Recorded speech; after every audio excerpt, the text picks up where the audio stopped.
Ada lagi dalam Al-Quran, azabun fil hayati dunya, azab di dunia. Bukan hanya nurul hayat, ada perbandingan dalam Al-Quran. Nurul hayat cahaya hidup, tapi Al-Quran ada zillah fil hayat, hina hidup di dunia. Zillatung fil hayati dunya, sebagai lawan dari nurul hayat.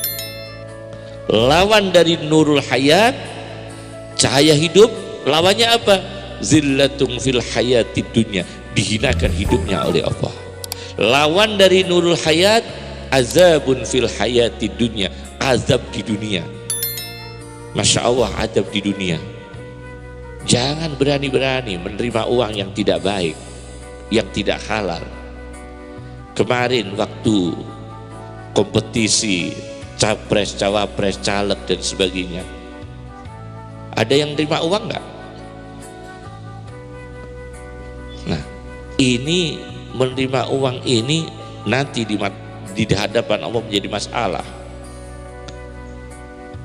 Uang tidak seberapa, akibatnya kita ini punya penyakit baru. Dulu orang penyakit cuma paru-paru, sekarang kan sudah rupa-rupa. Dulu cuma paru-paru, rokok paru-paru, bat nyamuk paru-paru, misalnya begitu. Sekarang sudah rupa-rupa. Bukan karena makanan saja, bukan karena aktivitas yang terlalu menumpuk, bukannya beban psikis yang berat, tapi ada faktor lain, faktor X. Azabun fil hayati dunya adalah azab di dunia. Apa azab di dunia? Dia kena kanker. Apa azab di dunia? Dia kena gagal ginjal. Kadang itu azab dari Allah. Ada lagi orang yang diberi sakit bukan azab, diangkat derajatnya oleh Allah. Ada lagi orang diberi sakit oleh Allah, diangkat derajatnya, diampuni oleh Allah. Tapi ada orang yang dijadikan sakit di dunia semata-mata azab dari Allah.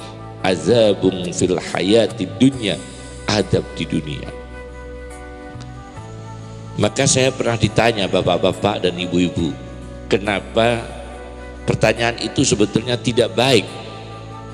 Kiai, saya tanya Kiai, kenapa Kiai kok sering sakit dibawa ke rumah sakit? Saya ditanya begitu. Banyak Kiai sering sakit. Lah saya Kiai ditanya begitu kan bingung. Kenapa Kiai kok mudah sakit, sebentar-bentar sakit? Terdengar Kiai sana sakit, Kiai sini sakit.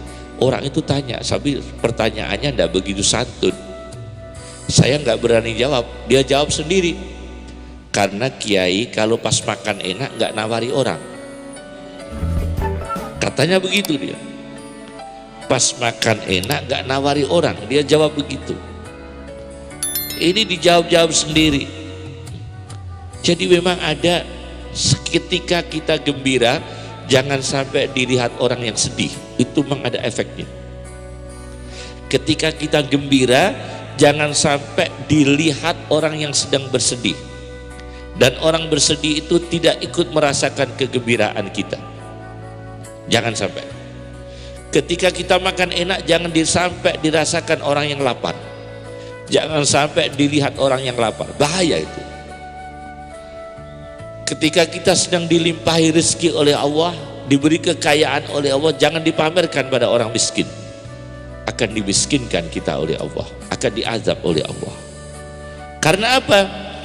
Karena kita ini pamerkan kepada orang yang tidak sama dengan kita dan di bawah kita. Bahkan orang berilmu jangan sampai merendahkan orang yang tidak berilmu. Akan dicabut kemuliaannya dan dipindahkan oleh Allah kepada orang yang tidak berilmu. Itu bisa terjadi. Yang terhormat orang berilmu, tapi kemuliaannya diberikan pada yang tidak berilmu. Karena apa? Yang tidak berilmu ini direndahkan oleh orang yang berilmu. Orang kaya ini melimpah hartanya karena merendahkan yang miskin, maka yang miskin diberikan sehat oleh Allah, yang kaya diberikan sakit oleh Allah. Orang yang terhormat merendahkan orang yang di bawahnya, maka orang yang terhormat ini menjadi orang yang dihinakan oleh Allah. Aibnya terbuka, kekurangannya terbuka, dosanya terbuka. Sementara orang yang tidak terhormat ini dimuliakan oleh Allah. Itu banyak terjadi. Namanya azabum fil hayati dunya. Ini sebagai lawan dari nurul hayat.